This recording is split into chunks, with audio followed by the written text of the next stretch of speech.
बिस्मिल्लाहिर्रहमानिर्रहीम। अस्सलाम वालेकुम नाज़रीन, मैं हूँ फैयाज़ राजा और आप देख रहे हैं आपका अपना यूट्यूब चैनल। दोस्तों, वफाकी दारकूमत इस्लामाबाद से इंतहाई अहम तरीन और बहुत बड़ी डेवलपमेंट मखसूस नशस्तों के केस में सनसनीखेज मोड़ के बाद इत्तलात हैं कि फ़ैसला साज इमरान खान से माफ़ी मांगने को तैयार हैं। कप्तान की जानिब से मुनासिब वक्त का इंतज़ार, पहले अदलिया की जानिब से फ़ैसला आ जाए फिर इमरान खान का फैसला आएगा। 6 जजेस की खौफनाक तरीन तस्दीक ने वफाकी दारकूमत इस्लामाबाद में थरथली मचा दी। सबसे पहले शुरू करेंगे हम इमरान खान के आपके नाम यानी पाकिस्तानी कौम के नाम पैगाम से, उसके बाद फिर लेकर चलेंगे आपको उस बड़ी खबर की जानिब कि किस तरह से इमरान खान से फैसला साज माफ़ी मांगने को तैयार हो गए। जनाब, इमरान खान ने कहा, क्या हम शहबाज शरीफ से मौसम पर बात करें?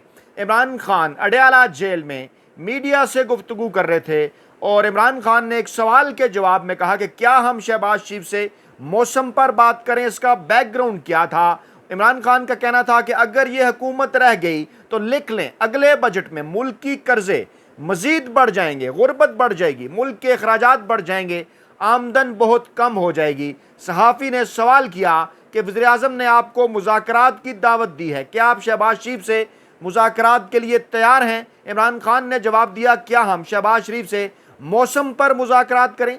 क्या उसके पास मुज़ाकरात के लिए कुछ है कि उससे बातचीत की जाए?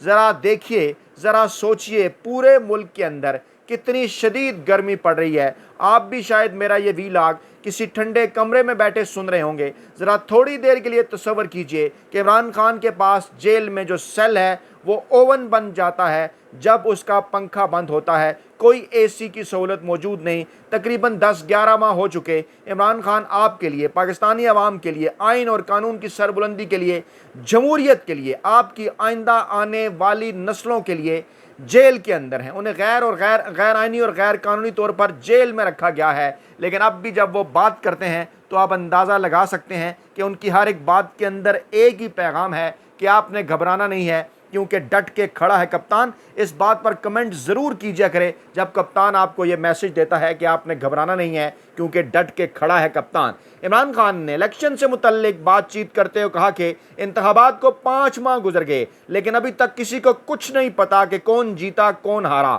मुल्क में इलेक्शन में बेज़ाब्तियों पर अमरीकी कांग्रेस ने करारदाद मंजूर कर ली है और 85% कांग्रेस अरकान ने करारदाद की हमायत में वोट दिया है। दुनिया में सबसे बड़ी और ताकतवर लॉबी इस्राएली लॉबी है, वो भी आज तक ऐसी करारदाद मंजूर नहीं करवा सकी।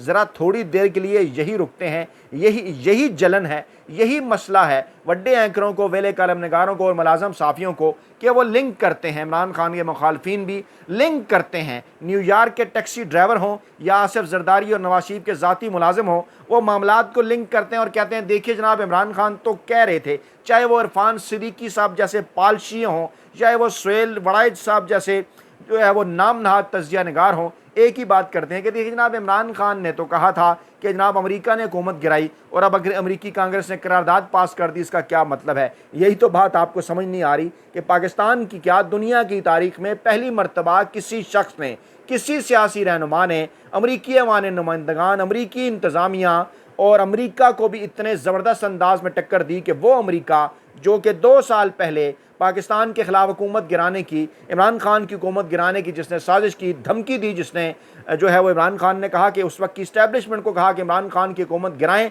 वरना फिर मुश्किल हालात के लिए तैयार हो जाएं, और उसके बाद जो कुछ हुआ आपके सामने है।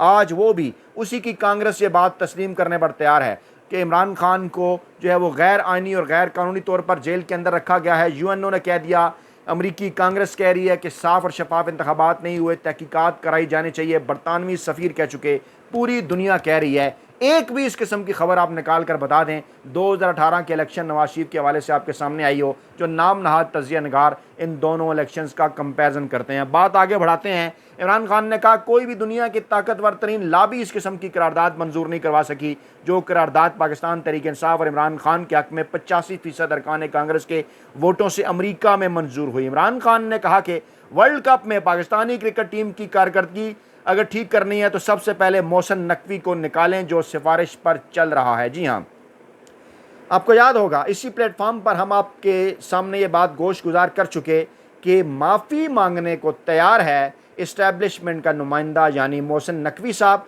और ये बात कही जा चुकी है अली अमीन गंडापुर को कि आप इमरान खान को कहें कि जनाब फिर अगर आप चाहते हैं माफ़ी मांग लें तो फिर हम माफ़ी मांग लेते हैं। और मोहसिन नकवी को बज़ाहिर जो कि असल में इस्टेब्लिशमेंट के नुमाइंदे हैं, ये पैगाम भिजवाया जा चुका है कि मोहसिन नकवी माफ़ी मांगने को तैयार हैं, आप मुलाकात के लिए वक्त दें, आप मामलात को आगे बढ़ाने के लिए वादा करें, माफ़ी मांग ली जाएगी, आप जेल से बाहर होंगे। लेकिन इमरान खान अदालतों के ऊपर मुकम्मल तौर पर डिपेंड करना चाहते हैं। आइन और कानून के तहत इमरान खान कहते हैं तमाम तर फैसले हों, किसी डील के नतीजे में बाहर नहीं आना चाहते। इस बात का एहसास इस वक्त तमाम बाखबर हलकों को, इस्लामाबाद के, पूरे पाकिस्तान के ताकतवर हलकों को भी सबको इस बात का अंदाज़ा है कि ज़्यादा लंबे अरसे तक इमरान खान को अब जेल की सलाखों के पीछे रखना मुमकिन नहीं रहा। इसी लेटेस्ट डेवलपमेंट और बड़ी डेवलपमेंट ही के नतीजे में ओन चौधरी साहब को भी आज एक बार फिर लॉन्च किया गया और मौसूफ ने क्या कहा वो भी आपके सामने हम रखते हैं। पहले वापस इमरान खान की तरफ आते हैं। आज भी एब्सोल्युटली नॉट के मौके पर खड़ा हूँ। जनाब बताइए, आप बात करते हैं इमरान खान यू टर्न लेते हैं, अमेरिकी कांग्रेस की जानिब से 85% अरकान के वोट दिए जाने के बावजूद आज भी इमरान खान ये बात कर रहे हैं।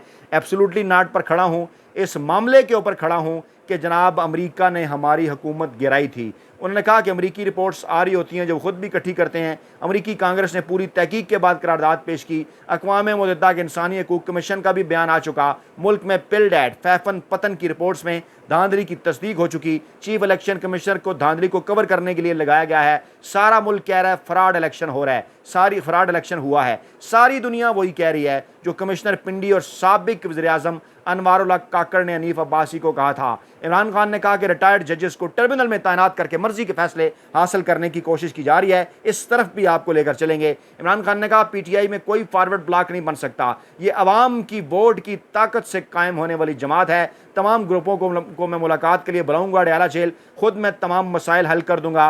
उन्होंने कहा कि तशद्दुद के बायस कुछ लोगों ने पार्टी छोड़ी, कुछ ने फाइलें देखकर सबके केसेस मुख्तलिफ हैं। जब मैं जेल से बाहर निकलूंगा तमाम तर मामलात खुद देखूंगा। पार्टी में इख्तलाफात कोई बड़ा मसला नहीं। उमर अयूब की पार्टी खिदमात बहुत ज़्यादा हैं और इसीलिए कोर कमेटी ने उनका इस्तीफ़ा भी नामंजूर कर दिया। मखसूद नशस्तों के हवाले से उन्होंने कहा कि सुप्रीम कोर्ट मखसूद नशस्तों पर इलेक्शन कमीशन का किरदार देखे। किसी भी जमहूरियत में एक पार्टी की सीट को दूसरी सियासी जमात को नहीं दिया जा सकता। अब ज़रा थोड़ी देर के लिए इस मामले को यही रोकिए और एक और इन बिटवीन ऑफ़र आपके सामने रखते हैं जो कि ऑफ़र की गई इमरान खान को एक किस्म का पैगाम है। 190 मिलियन पाउंड रेफरेंस में बुशरा बीबी की ज़मानत मंजूर हो गई है। एहतसाब अदालत के जज मोहम्मद अली वड़ाइश ने इमरान खान और बुशरा बीबी के खिलाफ 190 मिलियन पाउंड स्कैंडल रेफरेंस की समाअत अडयाला जेल में की और उनकी जनाब ज़मानत मंजूर हो गई।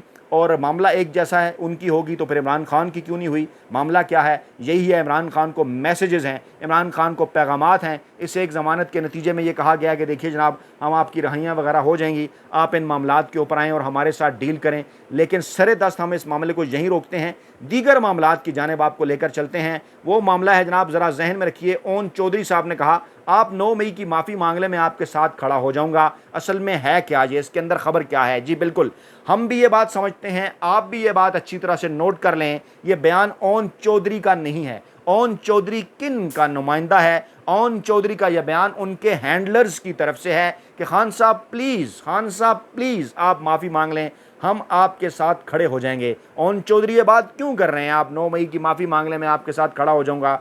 यही इसी किस्म का मुतालबा तो कोर कमांडर कॉन्फ्रेंस से, फॉर्मेशन कमांडर कॉन्फ्रेंस से, दीगर जगहों पर भी आ रहा है। मामला तो सारा वही है, मिन्नतें तरले चल रहे हैं और अंसार अब्बासी और सुहेल वड़ाइच जैसे लोग कालम पर कालम लिख रहे हैं कि खान साहब प्लीज़ माफ़ी मांग लें। आज तो सुहेल वड़ाइच साहब ने भी ये लिख दिया कि इमरान खान इस्टेब्लिशमेंट की मर्ज़ी के बगैर बाहर नहीं आ सकते, ताकि तासुर दिया जाए जब इमरान खान अदालती फ़ैसलों के नतीजे में बाहर हों जेल से, तो ये तासुर दिया जाए कि इमरान खान किसी डील के नतीजे में आए हैं। तमाम तर ऐसे लोगों को एक्टिव जनाब कर दिया गया है। जस्टिस बाबर सत्तार के खिलाफ मुहिम में शामिल 10 सोशल मीडिया अकाउंट्स की शनाख्त हो गई है। ये मामला आगे चलेगा और इंतहाई टफ टाइम दे रहे हैं जस्टिस बाबर सत्तार। इस मामले को यहाँ छोड़ने वाले नहीं हैं। इस वक्त परेशानी है उन सफ़ों के अंदर जिनकी जानिब से कॉल रिकॉर्डिंग्स और इस किस्म के मामलात होते रहे। मरीम नवाज़ का सोशल मीडिया सेल भी और दीगर खुफिया हैंडलर्स भी उनके साथ थे, लेकिन बाबर सत्तार इस मामले को अपने मंतकी अंजाम तक पहुँचाना चाह रहे हैं।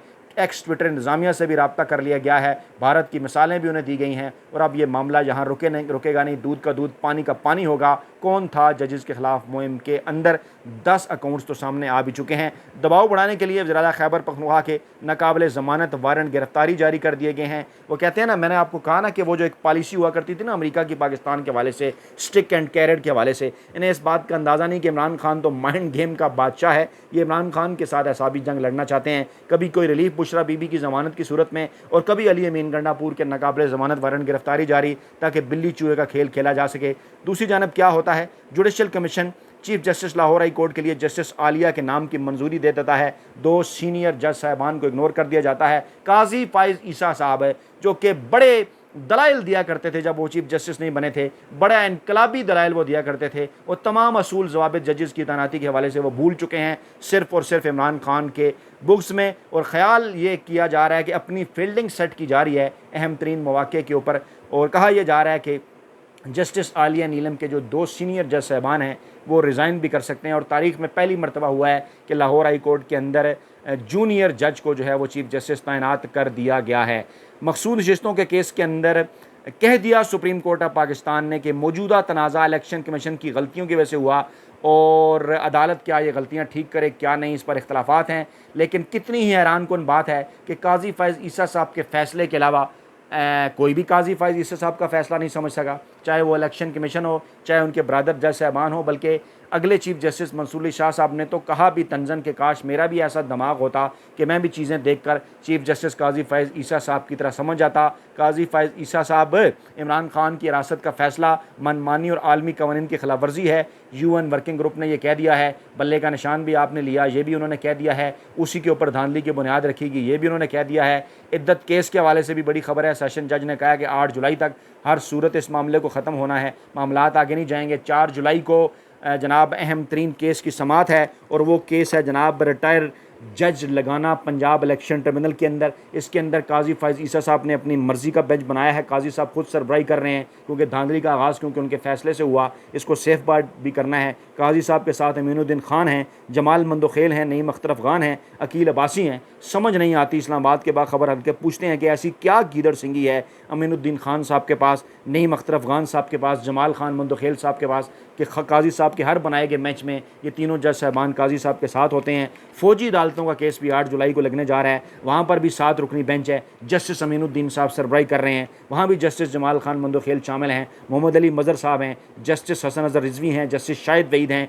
जस्टिस इरफान सादत हैं, जस्टिस शाहिद बलाल हैं। यानी कि 4 और 8 जुलाई को अहम तरीन केसेज़ हैं। लेकिन हैरान कुन अमर यह है कि 5 सीनियर तरीन जज को मक्खन के बाल की तरह कैसे निकाल दिया गया। मंसूर अली शाह साहब किसी बेंच के अंदर क्यों नहीं शामिल किए जा रहे, मुनीब अख्तर साहब किसी बेंच के अंदर क्यों शामिल नहीं किए जा रहे, ये आफरीदी साहब किसी बेंच के अंदर क्यों शामिल नहीं किए जा रहे, अतर मिनुल्लाह साहब किसी बेंच के अंदर क्यों शामिल नहीं किए जा रहे, आयशा मलिक साहबा किसी बेंच के अंदर क्यों शामिल नहीं की जा रही। और हैरान कुन तौर पर लाहौर हाई कोर्ट के साबिक चीफ जस्टिस शहजाद मलिक साहब को भी किसी अहम तरीन बेंच के अंदर शामिल नहीं किया गया, क्योंकि सबको पता है कि वो काजी साहब के और काजी साहब के सहूलतकारों के मतलब के जज नहीं हैं। Chief justice Lahore high court के साबिक जस्टिस शहजाद मलिक, ट्रिब्यूनल के हवाले से उनका फ़ैसला, दीगर मामलात आपके सामने हैं। उनके साथ जो दीगर 2 जजेस सुप्रीम कोर्ट में तैनात होते हैं उन्हीं के साथ, यानी जस्टिस अकील अब्बासी साहब, उन्हें पंजाब ट्रिब्यूनल वाले मामले के अंदर जो बेंच बना उसमें डाल लिया गया। उनके साथ शाहिद बलाल साहब लाहौर हाई कोर्ट से आए, उन्हें भी फ़ौजी अदालतों वाले मामले के अंदर डाल लिया गया। लेकिन हैरान कुन तौर पर जस्टिस शहजाद मलिक साहब को बाहर रखा गया है। क्या आप पाकिस्तानी अवाम को बेवकूफ़ समझते हैं? पाकिस्तानी अवाम हरगिज़ बेवकूफ़ नहीं है। तमाम तर ऐसे मामलात के ऊपर नज़र रखी हुई हैं और सुहेल बड़ाइश साहब की खबर को बड़ा प्रमोट किया जा रहा है। इमरान खान इस्टेब्लिशमेंट की मर्ज़ी के बगैर बाहर नहीं आ सकेंगे। मामला क्या है नज़र आ रहा है, दीवार पर लिखी हुई हैं तमाम तर चीज़ें, लेकिन इन्होंने क्योंकि कन्फ्यूजन क्रिएट करनी है, लेकिन क्योंकि इन्होंने डील हासिल करने की कोशिश करनी है, लेकिन क्योंकि इन्होंने इस किस्म के मामलात करने हैं जिसके नतीजे में इमरान खान और पाकिस्तान तहरीक इंसाफ से या तो NRO हासिल किया जाए या फिर उनका रास्ता रोका जाए, इसलिए इस किस्म के तमाम तर जो हरबे हैं वो आजमाए जा रहे हैं। लेकिन इन तमाम तर हरबों के बावजूद पाकिस्तान तहरीक इंसाफ और इमरान खान डट के खड़े हैं। इमरान खान का आज जो पाकिस्तानी अवाम के नाम पैगाम है वो भी ये बता रहा है कि आपने घबराना नहीं है, क्योंकि डट के खड़ा है कप्तान। और बाखबर हल्के एक बार फिर ये दावा कर रहे हैं कि 13 में से कम 8 जज साहबान काजी साहब की राय के मुखालिफ हैं। लंबी तारीख देकर मामलात को ये मैनेज करना चाहते हैं। लेकिन 5 जजों के रिमार्क्स ने इस बात की तस्दीक भी कर दी है कि अब ज़्यादा लंबे अरसे तक पाकिस्तान में गैर आइनी और गैर कानूनी इक़दामात नहीं चल सकते और पाकिस्तान तहरीक इंसाफ की भी फ़तह होगी यकीनी तौर पर हक़ और सच के साथ साथ, और इमरान खान की भी फ़तह होगी। फीडबैक ज़रूर दीजिएगा कमेंट बॉक्स के अंदर। अपना बहुत ख्याल रखिएगा, दुआओं में याद रखिएगा। नई वीडियो के साथ जल्द हाज़िर होंगे। अल्लाह ने के बाद।